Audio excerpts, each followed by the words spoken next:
automatic bird chirping machine on my sprayer. So when I spray, it opens the stomata. Stomatas open up. Neighbors think I'm crazy. Every time I spray, the birds chirp. Craziest thing. Weird. It's just a sprayer. You know, I've got corn sits by a screaming engine all year. Just sits there and screams. And I don't notice any difference. You got that? I don't notice any difference. Just screaming engine, it grows a mullet. Maybe his tomato's old. Pit Mosh vipers. pit, mosh pit Viper, corn. Viper sunglasses, just hell yeah. Okay, so we got Jake Larmu here. He's a guy in southeast Nebraska. Gibbs needs no introduction, for he is Gibbs. I am still from Northeast Iowa. Gosh dang, that guy just does not move. He's almost co-hosting now. I'm Yeah. like 3 in a row It's the now. land of milk and honey, baby. That's right, and gold. That's right. Love Northeast Iowa. Yes. It's great. And gold, yes. I wanted to, we've had some requests, hey, you should get Jake on a podcast. So we are in an undisclosed location right now. And Jake's here, Mr. Fertigate video podcast. This is, guys, this is Mr. Fertigation himself. Yeah. If it can run through a pivot, he puts it through a pivot. I'm gonna test it. I wanted always to ask about it. Right, but so I want to see. We were talking. You, me, and Aaron were talking earlier. Where last year you just binged on micros. You're like, Yes. this is the answer to my farm. Yeah. What's well, your view from last year to now? Well, last year was one of them things where, I got to know you guys, started to meet you guys. So it's like, I want to tweak with everything. Like, I have all this new information I'm learning. I'm talking to Ben. He's throwing out all these terms that I've heard before but not looked into. So it's like, let's throw the book at it. That sounds fun. Well, once you figure out is some operations aren't equipped to throw the book at everything right off the bat. And all I did was, so speaking, we talked about family a little bit earlier. We're a 3-person operation. Well, when one person wants to do it and the other 2, you haven't even talked to them about it, just creates for one person pulling his hair out, and that would be to me. And now, so this year, now I'm just like, yeah, forget all that, give me the basics. I just want to go back at it. I want to start from ground zero. I'll get back up to them heavy micro loads and tweaking with everything, but I want to bring it all back down and kind of start over and work my way back up. It's stressful. It's very stressful. Yeah, and then we don't move the needle the way we think we would. And we've talked about just in the last podcasts with Johnny and Travis. It's like balance and everything. And then you talk about risk management, out west. How do we balance that out here? And it's like, oh man, but I want to go. So we've talked about Jake's circle that you didn't. It's crop shared. Okay. Yep. So this is a pivot that Jake got. It was, give me the history on this. We've talked about it some, but we've got you here. The plan that was going to be executed and then the plan that was executed. The difference and then how it tied into return on investment. So it was limited history on the farm going forward, but as anything that I like to do, just kind of trying to get into this, the agronomic side of things and learning about the farms is, if I pick up a new farm, first thing I do, grid sample it. I want to know a base just to know where you're at. So that's kind of about the same time I started talking with you guys, shared it with Ben. Ben's like, all right, here you go. Here's what I would do. It was mine. I'm like, I'm going to do it all right away. Yeah, Do everything. I'm going to do it all. And I got to most of it. The only thing I couldn't get, it was late enough in the spring. I couldn't get ag lime put on. Couldn't get it spread. And Tell me a little bit about your soil tests. Oh, man, I'd have to remember. Really high mag. Really high mag, Low really organic. low calcium. This Low is calcium. run up by a dairy. It's constantly chopped, right? It had previous chopping history, but it hadn't been for a while. It was far enough back away. But no, just regular corn, soybean rotation operation. Good water on it, good well. I would say good quality water. I don't know. I'm not one that's gotten into the testing of that stuff yet. Like from the last couple podcasts, I've sat here and I'm like the complete opposite of, I don't test nothing. I just farm. Yeah. And Ben will ask me, he's like, well, what's your water like? I don't know. Wet. It's wet, comes out of the ground. Well, it's 800 gallon per minute, I'll tell you that much, and I can make a full circle in this amount of time, but That's a big pivot, right? That's good That's water. good water. That's good water. Good That's amount of pretty water. But so no, that was just that. Really, he helped me break down my soil test more than anything. But the whole stem of it was, you have, I won't say the company, but you have that person come pull your grid samples for you. Then they're making the recommendations. And when you get the recommendations, that particular farm was so far out of whack. My dry fertilizer recommendation was like a slap in the face. I was 27 years old at the time taking on this farm when they're telling me that it's going to cost me almost $300 an acre. Otherwise, I'm not going to raise 180 bushel corn. We looked at other options, and that's where we started. And that's where we're I kind got of this call from Jake. Yeah, well, it was an Instagram message. Instagram. Actually. It was before maybe one of your guys' first podcasts. It said Probably ask about the questions. time. Like, Yeah. hey, ask us a question. I said, well, what about humic and fulvic acid? And you went, well, I got information for you. I know a guy.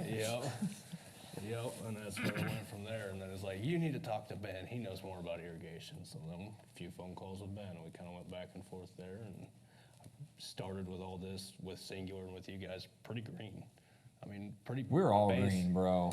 Yes. base We're level, all but green. As far as like, well, and just starting that, I didn't grow up in agriculture. I was raised construction family, stuff like that. I'm pretty influential when it comes to the agriculture side of things. My father-in-law is who I farm with. He's been a great mentor in my life. But as far as, just how it goes, you're new into something, you're learning, you want to keep learning more, no matter where it's coming in from. See that a lot with the first gen farmers. Very influenceable. Yep. Very, a lot of drive to learn. They're like, hey, teach me. I don't know. But they got a whole different set of battles, than someone that's multi-gener. I mean, I'm fourth gen. I've got a whole different set of battles that I've got to deal with than the guy that's just coming in. The guy that's just coming in is probably, working on beginner farmer loans or things like that, where you've got, say your multi-gen farm that you're talking to landowners that you crop share with, telling them what, your crop plan is, and they're sitting there looking at you like, you're doing what? And this whole process of that. But anyway, I'm getting away from your I don't the remember story. where we were going. You got far enough So you put away. humic on. I did put humic on. That was the first one. That was my first trial with it, just seeing where it was. Humic, ran lots of fulvics in furrow. Threw some things through the pivot that Ben told me not to throw through the pivot. Put a straight. You put a shank through your end. You ripped it. It ripped the whole thing, yeah. That Not was- like with an inline. Yes, inline Yep. ripper. Yep, ripped that. Did that whole thing. Cut populations back. We did that. We pulled populations back quite a bit. How much?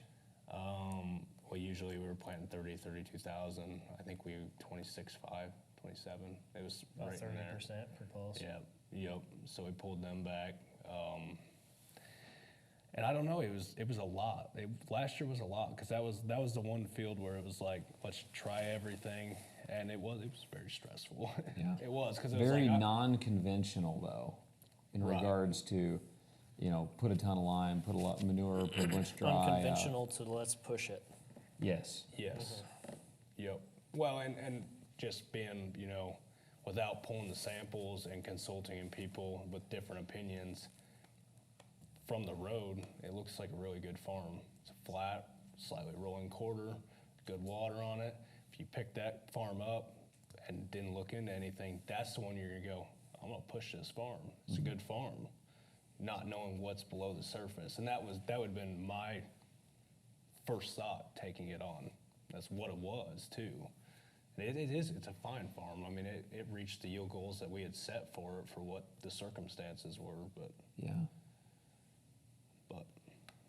That's impressive. So you Yeah, we reached your went- yield goal with it. Yeah, you were running a shooting from- program that was not a conventional program. right. And I mean, like I said, when I say yield goal, it's good water. We weren't shooting for the moon. We weren't shooting for 300 bushel a But you had to acre. cut water off You said multiple 100. times last Yep. summer. 175, right? Wasn't that the original? I was shooting for 200. Or 200. 200 to 220, I would have been happy with that. And it was the irrigated circle was right up around there. Dryland corners were burnt. They were gone. Yeah. We had no rain last 'Cause year. everything was. Yep, but no, it was kind of going through it. one of them you guys talk about all the time. The August is what is it? The month Month of of promise. expectation. The month of hope. Month of promise. Yep. So I'm sure just texting you guys back and forth, walking that field in August, I was like, hey, this is gonna blow it away. Blow that away. That wasn't the case. It wasn't the case at all. So then when you get the combine gets rolling through the field, then there's that first initial disappointment because you're like, I walked this all summer long. I thought it was gonna be 200. I counted all those years around and long. Yeah, exactly. Yes. Math doesn't lie. I can second that exact feeling. I mean, I had that this year. Oh yeah, you called. I and had you're that like, field that What's 100 bushel I'm gonna hit beans?" And- 400. Yeah. I had so much expectation. The ears were huge, pods everywhere, and we just lost it all. I hopped in the Disappointing. combine. I had my phone on ready for that Snapchat. I was like, this yield monitor's gonna light up. Here it comes. We're gonna break Here it. it comes. We're gonna You know, break it. The typical scan yield monitor, like it's well you can calibrate that to make it say whatever you want. But I was like, this is gonna be great, and it was like I said, once you kind of got through it, and I was texting you guys both while we were picking it, and it kind of once you got through it, you're like, okay. We were both like, "Are you at that circle yet? Yeah. Are you at that circle Yeah. yet?" It I'm was dying the to know what that last one- circle's gonna the do. last It one we was. harvested. It was. It was the last one we got to. Just how kind of we're really spread out. We're over 2 counties, or 1 county, 2 counties. That's right. That one's in Gage County, over in Jefferson. But yeah, we're pretty spread out. So by the time we made the whole circle, that was the last one. So that probably would have had an impact on the yield a little bit too. When it's 12% moisture when you're pulling it yeah. off of there, but. It makes a difference, not a ton, but it does make a difference. Yeah, we cut your fertility program, like what, then? Pretty Well, much and- $250 an acre. The thing was, And it was like you wanted to put manure on it. Yes, And Ben was like, not yet. lime before manure, but you got a lot of things to work on before you need to put the manure on. Is basically what it was. You know, so let's start there. So how can we maximize your manure application when it's applied, and let's make sure the timing is It's right. basically. I And we, remember the biggest thing was the pHs in the 4s. there was some of super that in acidic. there. Yep. 4s. It's like if you put that manure out I there, don't know it's if going I've to tie seen up. 4s. That was the high The mag. lowest too. I've ever seen The is high mag, 5, too. 5.2. Yeah. That think I've farm ever was seen really 4. high mag. So he's like, if you put your manure application on, you're not going to see it. Yeah. Same if it went on with the 1152 or whatever from the co-op, gonna tie up immediately. Sure. So Yeah. It's super, super acidic. Well, we're not told about magnesium in basic agriculture. You know, we rely on our agronomist, and I mean that's what Johnny does. But you know, he's given much more broad spectrum overview on soil tests. Right. You know, hey, let's look at this. But yes, this is off like balance, the whole balance. Conversation. You don't eat pizza all day, every day. You know, you have a balanced diet. Sure as heck would. And if you did, after 3 days, you'd feel like crap. Yes. You're like, I don't even make want it any that more far pizza. anymore. I'm bloated on pizza. It's like an hour later. Can eat mama finas that long. I can eat mama finas. It's because my guts are already flushed, and we're good for that. Mama finas will flush your gut. Gosh, if you ever driving through Southwest Kansas, drive through, go stop at Mama Fina's and have her chorizo breakfast burritos. It literally gives. Josh sits on the pot for days, but he will not I stop won't eating. stop eating it. It's so worth the It's punishment so he's good. enduring. Ben calls me, what are you doing, man? Detoxing. Detoxing. Detoxing. That is Oh, dedication. bro. Yeah. No, I was surprised. When we were working with Jake, the whole, the initial start there. As We much weren't as- even, we're in a company. We weren't doing, it's just like, It was very, very early. Yeah. But the whole thing was that we had a few issues. And Captain Ron, I thought he was going to shoot us for sure. yeah, planting season we had a couple. God, he was pissed off. We had a couple there, but we got through it. And, good. Now he's like, Let's do it. let's do it all. well, and like I said last year, it was kind of other than under the circle, we were so drought ridden. Everything that I farm, other than that circle myself, and I have a couple other crop shares dryland, so we burnt up everything. So it was like all this year of all this new stuff, trying with you guys, working with you guys, and then no results at the end of the Awful year. year. Nothing, I mean, proved, you were- nothing worked. Right. But you didn't spend as much money. That's right. That's where we made money last right. year, is in watching our expenditures. right. Yeah. On the inputs. Yeah. Yeah. So that's hit the yield goal just by changing management, changing management practices. Or at the very least, didn't reduce the yield. Hit my goal, but Right. it was a new farm. And much more cost effective. You don't know what you're getting I didn't into. know what was out there to be had or Yeah. what was out there to gain. That was, I guess we're at a starting point as far as yield goes and understanding what's going to come from what we do to that farm, but just nice, but yeah, spent less money on it than what I would have Sure. in the beginning. But that's kind of just where that all started. That's the fun part. Like you guys have done 2 podcasts back to back here where you've been breaking down soil tests. Well, most guys won't sit down and go over your soil tests with you. They'll tell you what you need. You got recommendations. You get this small little sheet here with your levels on it, and then you get all these nice green and red colors. maps. Colors. Of Colors and recommendations. pictures. 8-page book that Well, has like nothing in it.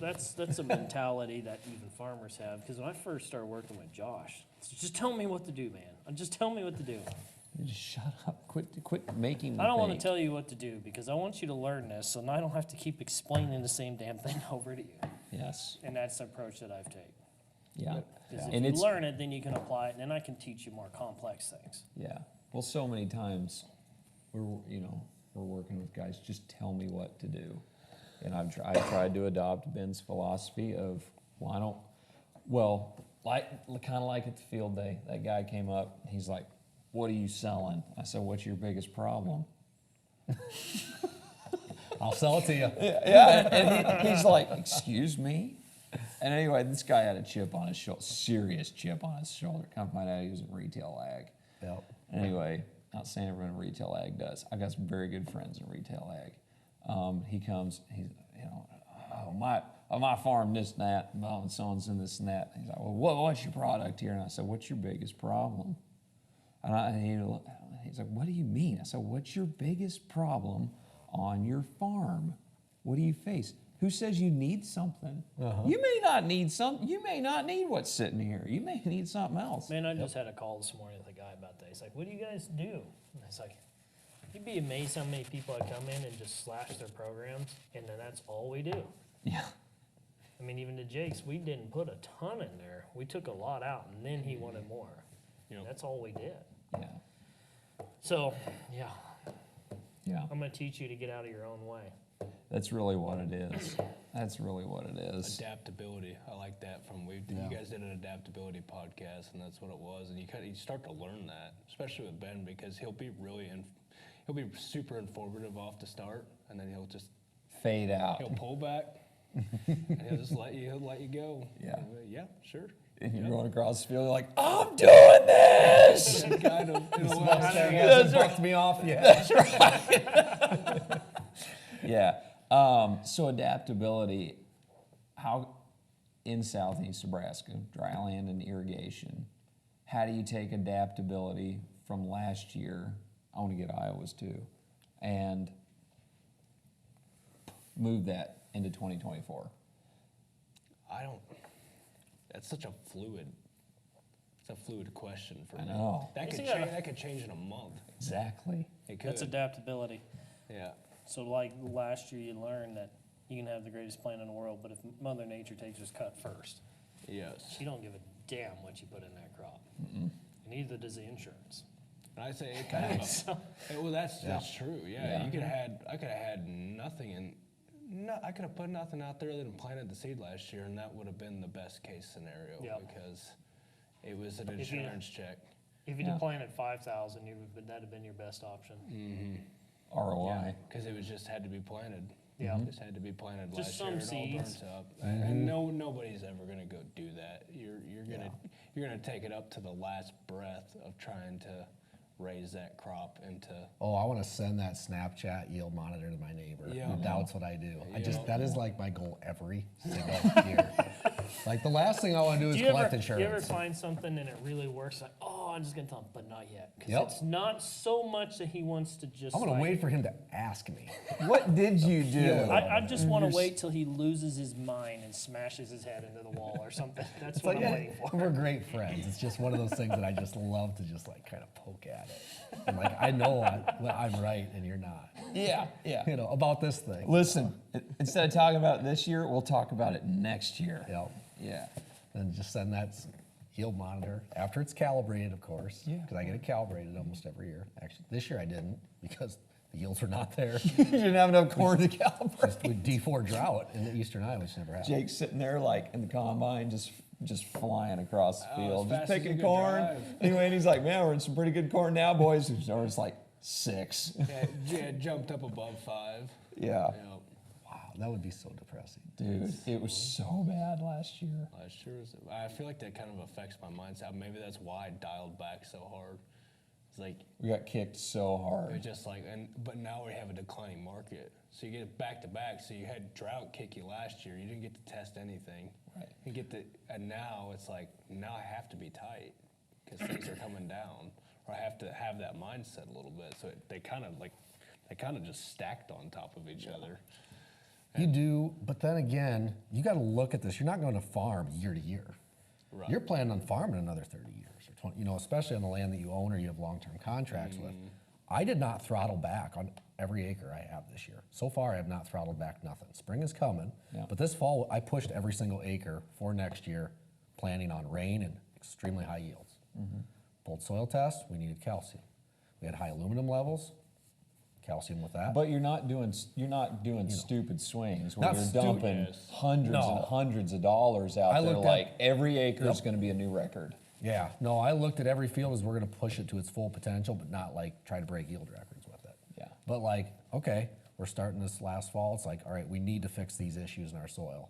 Because if we have a drought year, it's gonna be even worse than what Yeah. it was last year. Yeah. But if we can invest some money for a 3 or 5 year plan, like, I don't mind investing the money long-term. Well, you talk about know. that.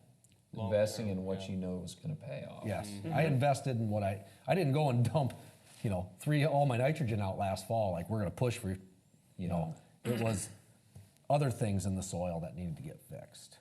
Yeah. Well, I would say you're addressing things that most people don't even take into consideration. Yes, I Like- addressed a lot like of the your little exact things. calcium placement. Yes. Your molly or your What know, forms whatever. we are gonna apply. Yeah. You know, what cover crop species are we gonna put on different fields to benefit next year? Yeah. You know, just things like that. Now, come this spring, I got my numbers in place that I've already applied per acre, my dollars per acre. Now we're looking at, okay, what are we gonna put up front with the planter? And then from there, what's our budget consist of for wide dropping, foliar feeding?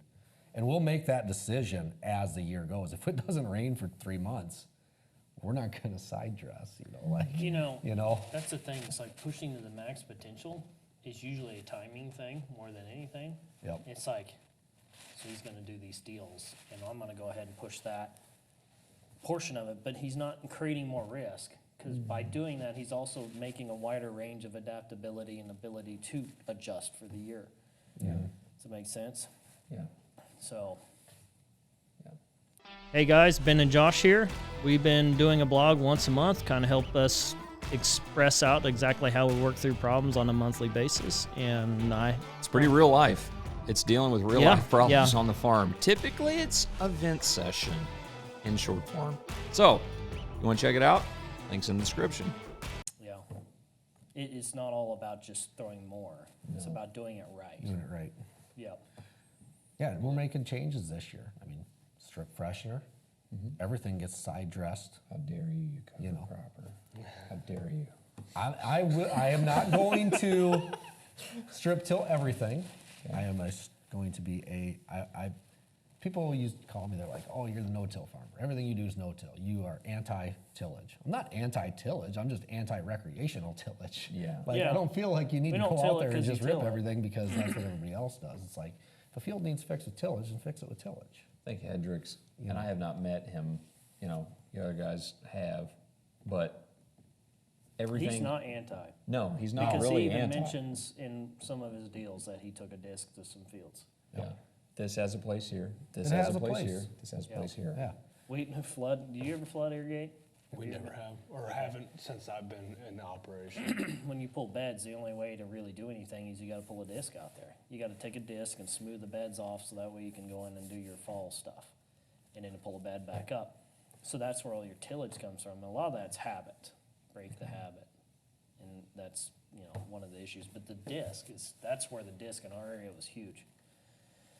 Into multiple passes, because you got big long stalks on a flood bed, it's not gonna flow. It hangs it's like beaver dams with all your corn stalks going out into the Right down the creeks. river. Yeah. Yeah, same thing. It won't flood down there. You gotta chop it up and get it in. It's an irrigation thing. Right. So I think there's too much of that. Like, you're full no-till or you're full conventional. No, not. That's not. Our equipment, you've seen our farms. We've got 3 farms and they're piled with machinery. All sorts of You machinery. got sweep plows, Discs, huge discs. strip till, cultivators, row cultivators. Field we have field VT. finisher, VTs, strip conditioners. Yeah. We have it all Yeah. because we know Cover that cropping, you cover cropped a ton of acres last year. this year, Excuse me, yeah. 20, 23, 24's all cover crop. Yeah, 22, 23, nothing. I couldn't do any. I had no water. Yeah, it all just blew. It was Every so day. dry. Yeah, we couldn't do nothing. So adjusting, adapting, Yeah. not getting hung up and you're on your side, I'm on my side. We got opposing views. Yeah. Oh, screw you, Gibbs. I don't like your no-till crap. It's stupid. No. So, Well, I had and, people tell me that. They're like, I don't believe in your no-till stuff. right, well, and so many that. people are like, they will have tunnel vision on one way to do things. And even, it's not paying, like, dude, are you sure you want to do this? Are you sure you want to do that on, a management practice or? I it don't just, know. there's so much of this opposing views is a problem. It's that way in the general public anyway right now, but the ag sector is no different. Yeah, And just because my opinion doesn't line up with yours doesn't mean nothing. But you could probably take components out of my opinion and influence yours a little bit to tweak what you're doing to make it really good. yeah, Not do what I do exactly, just there may be 1 or 2 things that work pretty good. yeah, Well, and what you do in Kansas is different from what we do in Eastern Iowa. yeah. Like, And it's, I think that, and you want to talk about this a little bit, I think that's why a lot of these guys are transitioning farms from older generation, younger generation, where the hangup is. The young generation, that guy's a damn idiot. No, that guy's just got a lot of years and he knows what risk is. yeah, yep, So, young pup that hasn't seen any risk, sure. you're gonna Or a sit there. terrible year, Yeah, yeah, yeah. Yeah. When you have to start go shopping for banks because you've had such a rough year, that's when you start really understanding that kind of stuff. And those guys did all that in the 80s. I've heard the stories of the 80s a lot. When you go change a light switch in your house and you're pulling the frickin' screws out because you're gonna save some money, that's when you know things are tight. Yeah, So, you pull a light fixture out, you're pulling the bulbs out, you're pulling everything out. Yeah. you want to, I think every guy that has not experienced, that was born after 1990, should go and find an older farmer or 3 and talk to them about the 1980s. I think it would be very, very beneficial. Yeah. But now, granted, we've got crop insurance now, we've got government programs, we've got, a lot of things in place that those guys did not have to help them with. But still, higher interest, I'm not saying this is high right now, it's higher than it has been. Historically low still. It is still historically They'll low. remind you that. But Miss we're the days talking of this 2% morning about interest. mortgage rates, like, and up 1%, just 1% can, you feel it. A lot. Sure, a lot. A lot. But, and I think there's a lot of young guys that want to try new things. We talked about this week, is that the delivery is not always right. You're learning a lot about that, aren't you? I am learning a lot about that. I've learned more in the last 6 months than anyway. Yeah. About areas I never thought I'd ever be addressing in my life. But there's 2 ways to ask something or say something. You can use the same words, but the way you present it completely changes the way it was received. And like my dad, he would be considered a very progressive farmer in his whole farming career. He's the first one. He was the first one to put in hydroson with a chisel. That was a new thing, brand new thing, way back. He was the first one to no-till. His first one to do 15-inch beans. I mean, like in our area. Yep. You know, and I wanted to get into strip till. You know, and this is when Dad was starting to phase out of the farming side of things in regards to management, the day-to-day management, and it was tough for him. I still think he thinks it's kind of like, I don't know, but there's this whole, I don't know, it's a paradigm shift, and I'm gonna have to deal with it with my kids. If you learn a lesson, particularly if you learn a lesson and you got your butt burnt learning it, and then somebody comes along and tells you that that didn't happen, that's gonna piss you off. Oh man. Yeah. Oh man. If you got your butt burnt doing that, you're really gonna get testy. Yeah. And that's where I think a lot of guys, delivery, it's like, that's why I always tell guys, you gotta go talk to the guy, even if he doesn't look like he's doing it right, there's a reason he's doing that. He doesn't do it because he knows it's wrong. Your guy that spread the planning out to allocate his water at certain 100%. times. People will tell you 100%. He's probably the worst irrigator in the county. He is the worst as far as planning, planting. But that guy, I learned so much from him around spreading water. When you have allocations and for here, and you can't water this one and this one, so how do you time that out? All come from him. I watched him, and he is the worst at that. And so most people won't even think about that. Yeah. So, bean technology come from my dad, and he's a terrible irrigator too. Bean technology? Oh, Yeah. yeah. Okay. Got it. Watching him push beans by just being, it's stubbornness is what it is. But I learn, it's like I'm learning from his mistakes. Sure. That's probably a good way to put it. Learn from their mistakes too. Sure. Well, and there's, one of the things Dad told me was, I remember one year I was doing some strip till and we got a massive flood. And he's like, this one area I strip tilled the same direction that the water broke out across the valley, and it carved all the dirt out of those trenches. Oh, wow. Yeah. That'd make you guys sick. Uh-huh. Yeah, because you know what's gone? Your dirt and all the fertility. Yeah, Just put down everything right there. It went somewhere.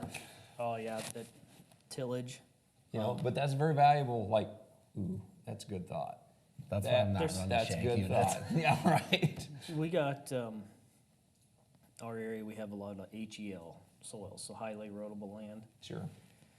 And we learned pretty quick, it's gonna sound confrontational, but hear me out. No-till farms in HEL land in western Kansas guarantees a blow issue. Okay. If you don't pop some clods out and stir the silt in a little bit, that thing will blow away first drill that goes across there. And so it's just one of them things that you just learn. The strip till's great until the wind goes down the row. And when we start planting and you see fields blowing in western Kansas because it's windy or whatever one day, it's all strip till. It runs down that row and away it goes. It's just weird lessons like that. No-till, air seeders, 100% prime it to blow if it's never been worked at all. And it breaks it loose, it'll blow if without a rain. You guys running any stripper heads out there? Now see that Gosh dang it, Dude. Gibbs. Because that's the first thing I think of is the guys that are Stripper head. using stripper heads are like, you look at the snow they're holding. but there's a thing to that. There's a catch. It's a total, yeah. There's a catch. If you deal with straw that's at the table, yay high, Yeah. it's 30, 40 bushel wheat, stripper head works really well. If you get 100 bushel rank wheat, it immediately TPs up into shocks and the whole field starts laying down, and then it piles. It breaks the bottom loose and it piles. If you run a platform head and cut it, it'll stay standing and it won't TP up and blow over. So sometimes a stripper head and really good wheat makes it worse, not better. And you were telling me that stripper-headed wheat will decompose faster, right? It breaks the crown. Yes. Yeah. Yeah. Because you got a decaying crown, that's what's gonna decay first. So then you got a long 2-3 foot straw on there. and then it breaks, and then away it goes. It breaks the next one, next one, next one. You would think it would But be if you cut better it in for ground half- cover. Yeah, If you it's can not. cut it in half, the crown will support that half a straw a lot better than that full length. Yeah. Was there ever any trees in your part of the county? Like, No, No. well, when A we few in the river, what river? Cottonwood. My river. Oh, Sorry, my river. I didn't know if like you guys cleared away a lot of trees. You got issues with blowing from that. No. Like, No, it's dude. the HEL soils. That's the biggest Really? issue. Yeah. Anytime you get into those, then oh man, it You're will gonna have a slow. no-tiller saying if you cover crop that thing, you'd fix it. And like in the dry year. That is one exception if you can tie it. I call it, the sewing. You're stitching in your old stover with a cover crop. It will do that, but you got to have the water to do it. Yeah. I'm not kidding, man. You drive across western Kansas, just anytime during the summer, all it is dust. It's all, Oh, it's it all not that blows to bad. the north, why would and then it all blows to the south. And then it all blows to the north, and it all blows to the south. You wonder how on earth, like Ben would talk, I'm like, how do you have any dirt left? He's like, what do you mean? It's like, it's been windy out here since they started plowing it, 150, 200 years. How's there any dirt left? He's like, it all blows to northern Kansas, and That- then the all Texas dude told blows me back that to once. Texas. The And we Texas just, guy told me that once. Yeah. It blows. When you get down into cotton country, they really keep that clean. yeah. It blows to the north side one day, blows to the south side the next day. It's okay. By the end, it'll end up somewhere in the middle. Yeah, your fields just are constantly moving. Dude, it's no joke. what? It's What a crazy. mess. It is. But it's just, I don't know, beds, and there's so many reasons to do it that way or not do it that way.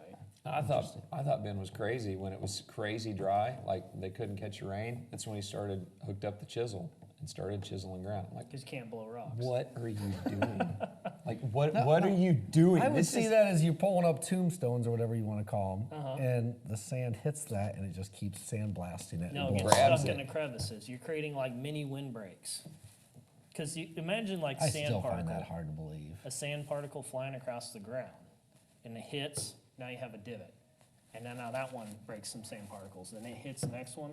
That's how you get it, if you can get it before it starts blowing, like if you got a sifty spot, if you chisel that, then the whole field won't blow. If you ignore that, the next thing, 4 or 5 hours come back and the whole damn thing's going. It's truth. There's few things in life that I don't have to experience. I'm glad that's one of them. Yeah, It's wild. I it's didn't just believe one it. of those deals. Man. Yeah. And the cover cropper guys are just losing their minds right now, screaming at their phones. But Same here. I'm like, man, there's got to be a better solution to that problem. as Mason say, plant all the grass and apologize to the Indians. I think it was Mason. It was Heathman. It might have been Heathman. Plant all the grass and apologize to the Indians. What do you think about what was that country? Grass. Yep. And we're telling it not to be grass. Yep.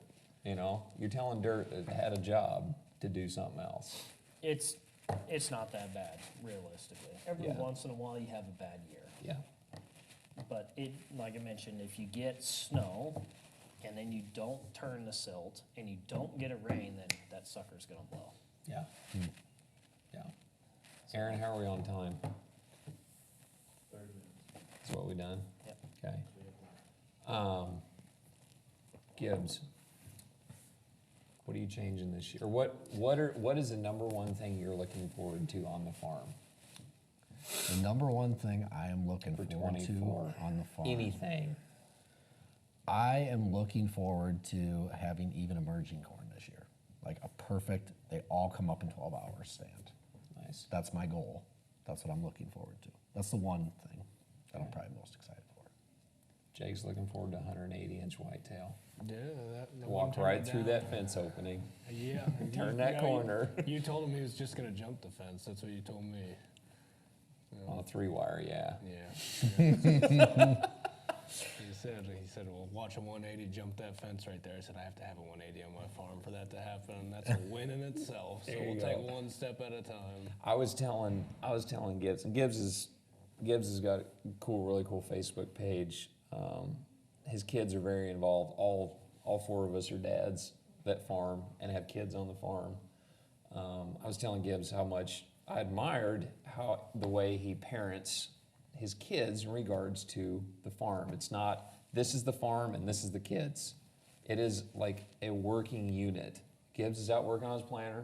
And I mean, this is not to like boost your ego or whatever. I think It makes me feel good though.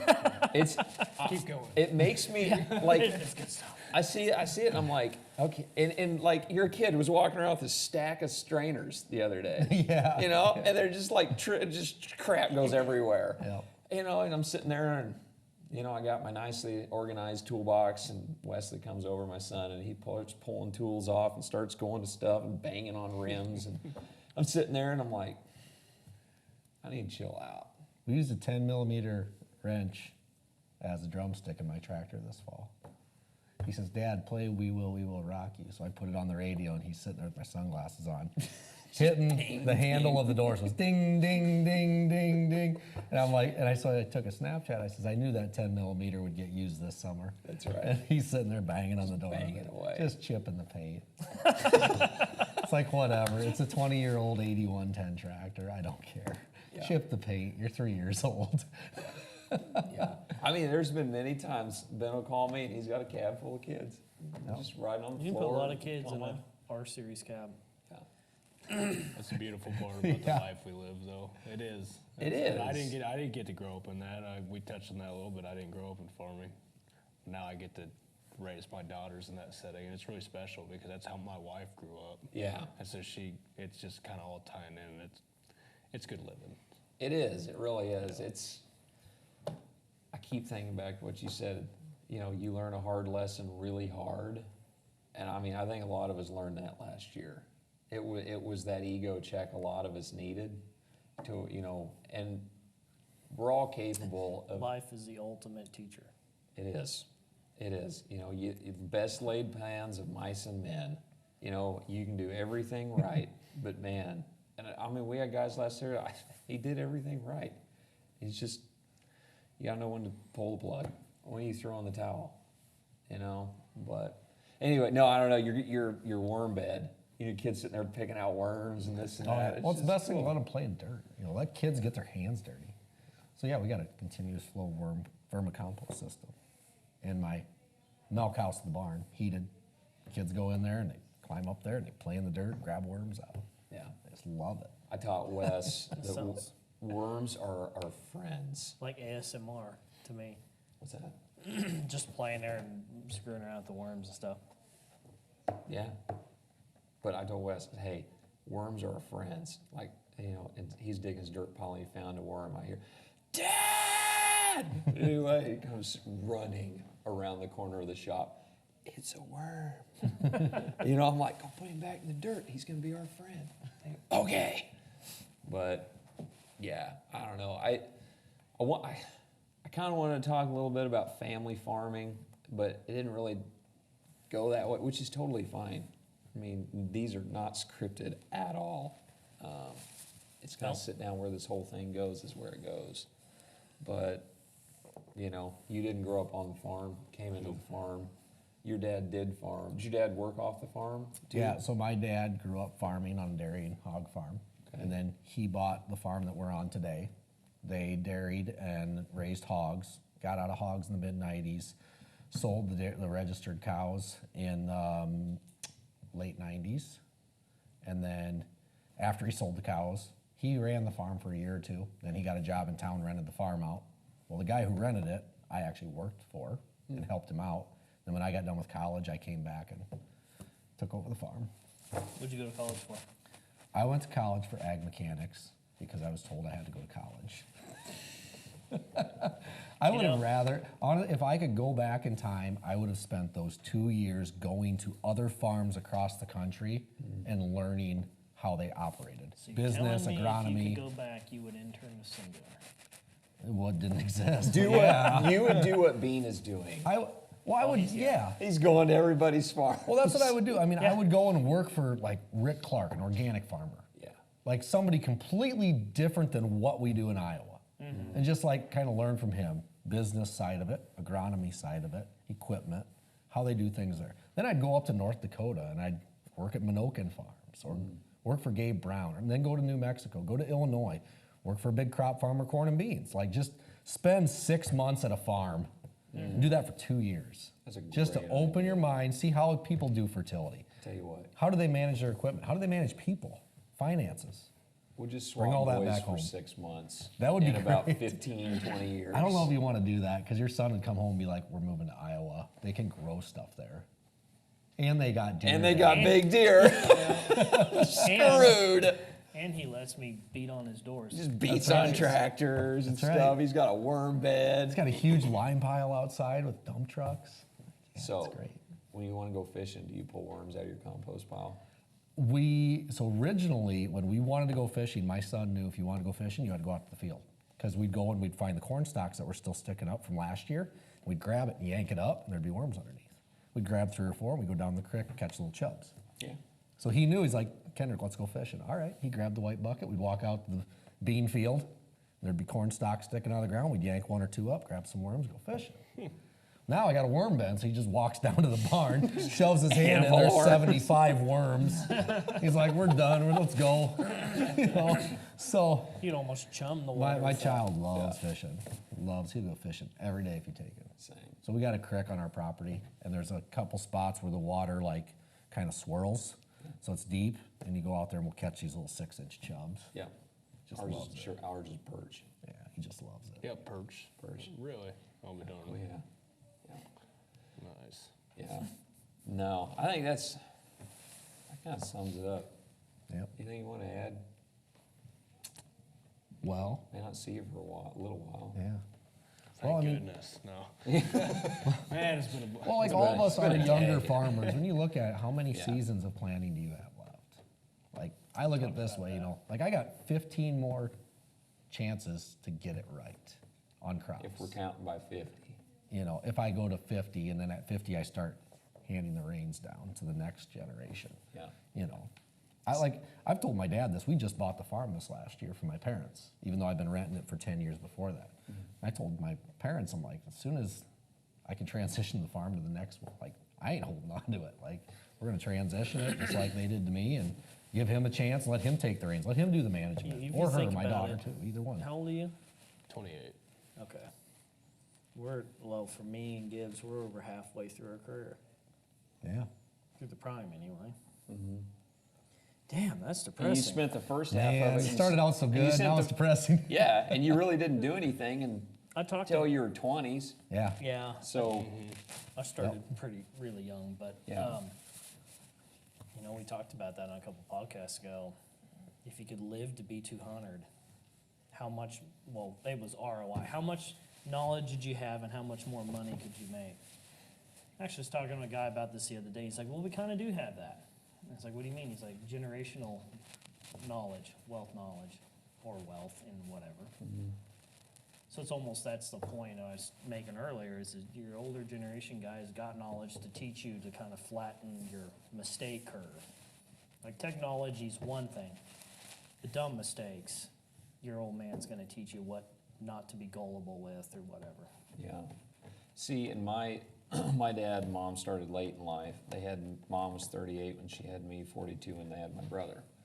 And so, I mean, when I That's turned, what's wrong with you. yeah, You're an old egg. I am an old egg. Thanks, but not expired. Not Close. expired. Close. Man. So dad was, when I turned 25, let's see, when I was 25, dad was 65. You know, but I'm looking at a totally different deal here. When my son is 25, I'm going to be 47. Totally different So I have spectrum some than Yeah. years 65. farming together is what you Yeah. have. As my dad's going into retirement, I'm coming on. It's going to be totally different for me, and I'm I'm having. gonna be 41. My first is old enough to be 18. Yeah, By then, everything will be automated tractors anyways. So Yeah. he'll be like, "Dad, we're out planting today. I'll be in the shop watching the tractor on the I'm computer." planting. You know, yeah. That's probably why they got farm simulators, just training. Yeah, it is basically That's all it training. is, training the kids. I've never even played Farm Simulator, but it looks so cool. Them guys just ramping It's all tractors Bean and does. stuff. It's and- all Bean does. If he's not farming, he's playing Farm Simulator. Just in his house, Agree. with his More cab time. with You his know- frozen burritos. I sit there and think sometimes things like Call of Duty and all these war games are just training to train people how to operate drones and robotics. Yeah, That's why they're doing that. Yeah, but yeah, we could dive Yeah. off into that We're pretty deep late in the hole. podcast to get going on a conspiracy here. But it's, and so I'm sitting here trying to mentally prepare myself. Okay, when I'm not ready to retire, my son's going to be challenging what I say. And what, and Dad, why are you doing that? I want to do it this way. And so how do I, instead of screw you, kid, how do I hear that out? How do I parent him in a way so that, hey, no, not telling him no, but how can you come to Dad and tell Dad, hey, I've got a different idea than what you've got. Will you talk to me about it? And that's just parenting in general, but I'm just sitting here thinking, damn, I'm gonna die soon. Crap. Ben and Gibbs are like, Until Gibbs said that. basically old now. 15, god dang it. Yeah. 15 more years. Till I slow up. Well, I listened to a farm transition planning session. I went to it as a skeptic, and I was very thankful I went to it. They had a panel, which I'm a big fan of panels, and there was a longtime cattle ranch represented there, and one of the main things on their farm was that they had a retirement age on the farm. It was one of the rules of the farm. Really? You will retire at age 60. I know some operations are run, not the retirement side, but just because you're born into the farm doesn't mean you get to run a farm. Right. Like you go to college and you do these things, and they come back and they have to apply for a position in the farm. And the family reviews it, application does all the stuff, and if they don't get it, they don't get it. Go figure out what else you're gonna do until you can reapply and do it. Yeah. It's like, damn. That's one thing my dad told me, the dumber you are, the less you get. Yeah. Bug. But, it's true. Yeah. I mean, it's true, but it's like we retire at this age, and then it's the next gen. It's not one of these 84 years old hanging on and this and that, and I know there's young guys in those positions. I feel bad for those guys that are like in that position where that generation doesn't want to let go at all.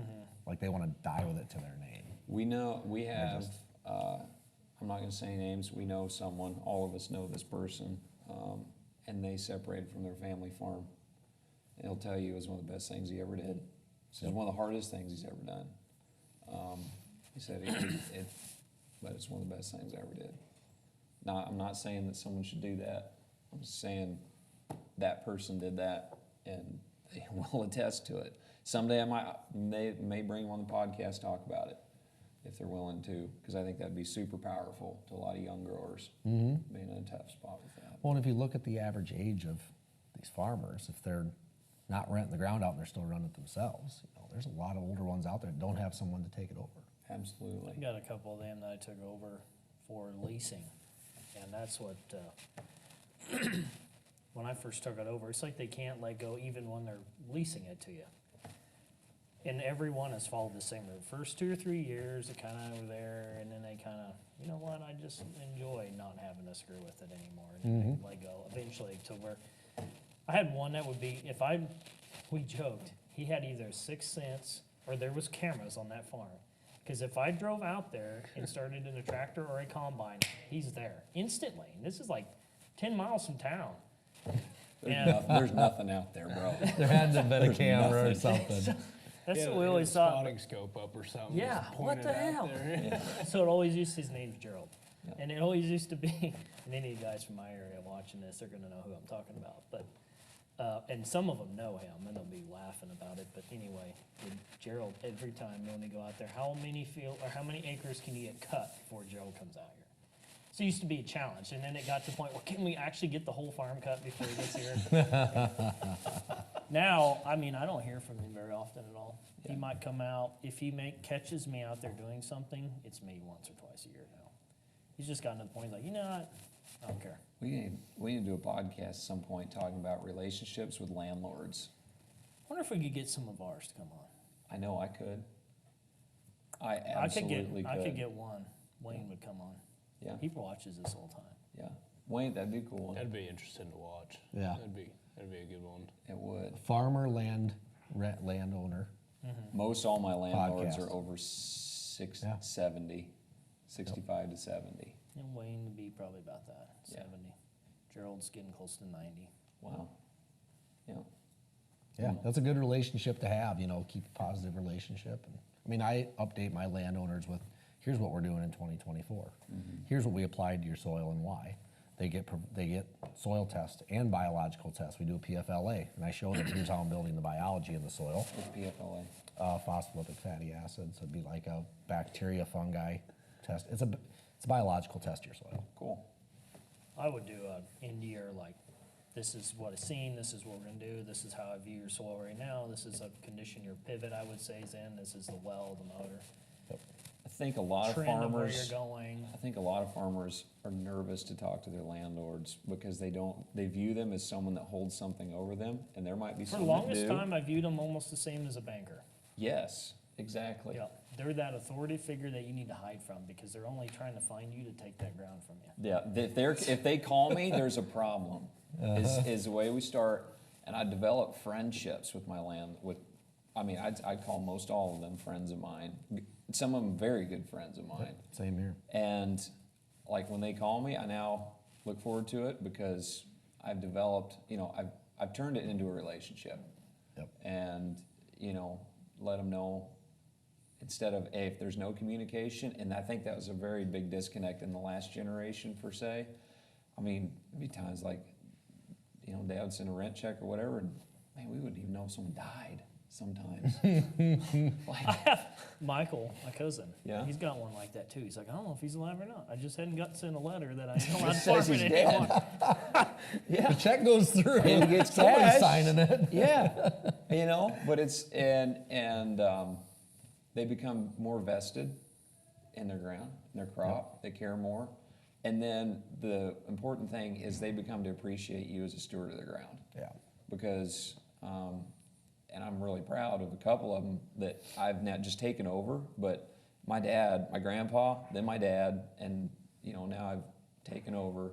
They're proud that we've been there for 85 years farming this piece of ground, and they appreciate that relationship. Hey, we've had a working relationship with Pretzer Farms since 1946, and they tell me how much that means to them, and Yep. that's unique. It's I would say don't be afraid of your landlords. Have them for dinner. Don't be afraid that they're going to take some from you all the time. Keep them involved, like you said, if Yeah. they want to be. Yeah. Some of them don't. Some of them want to be hands off, but I still want to know what kind If you're of shape scared, they're if they're ground. if they're Yeah. holding ground over you, let go of it. Yeah. That's easy to say, but man, if they're holding that over you for some, Yeah, you gotta be careful. yeah. Yep. Yeah, So anyway, soon to come. podcast with Farmer landlords. and landowners. That's right. Oh, that blow. I'm kind of stoked to thinking about texting them as soon as we're done. All right, let's do it. You want to come That'd up? be awesome. You want to come up here? Come to Eastern Well, Kansas. see, that farm's a dual ownership. Okay. So Wayne and his sister own it together, and his sister lives in Wichita. Oh, there you So go. it'd be real convenient. Cool. Out of time. Yeah. So I said, Gibbs Field Ag, and Yep. cool. Farm on. Hold on. Jay. It was good chatting with you Yeah, guys. Jake Laramu in southeast Nebraska. Appreciate you guys and your time, everybody here. This is kind of the last hoorah before spring hits. Let the floodgates open. Let her go. It's gonna be, dude. Are you guys We're ready gonna for the have fun. influx of questions? Because that's when they come. I know. I know. We're a lot more Yeah, ready all this year wait. than we were last year. We know you're all waiting to That's last. Oh, yeah. Are That's you right. guys April ready? 1st. We're gonna Tomorrow's have gonna them. be a busy day too. That magical April 1st calendar flip. Everyone panics. So, And summer dies off a little bit, and then field day. Okay, what just happened? then, yeah. That's right. All these months are flying. They are. So It does feel like we're gonna plant tomorrow, even though it's still a couple months out. my planner's not done and I'm freaking out. Because I've only got months left. Anyway, all right, cool. Thanks, guys. Yep, Cool. appreciate it. Thanks. Gibbs, See you later. Till next time, farm on. over and out.